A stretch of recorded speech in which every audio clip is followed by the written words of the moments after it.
د نوزې مهم خبر فضلي محمد اشرف غني به یو مشروع نظام ته د منتخب ولسمشر په توګه د واک لیک کې ونډه واخلي. سلام ستړي مشئ، وخت مو بخیر. پام وکړئ د نوزې مهم خبر ته. د افغانستان په جمهوریت نظام کې د چارو اداري رئیس فضل محمد فضلي ویلي له ولسمشر محمد اشرف غني سره دوامداره تماس کې دی.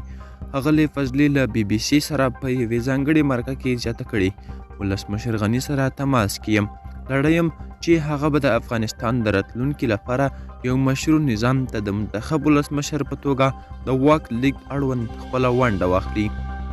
د فضلي په خبره د نظام د سقوط په هکله ولسمشر غني او د هغه پر نږدې همکارانو یو ناسم روایت تپل شوی.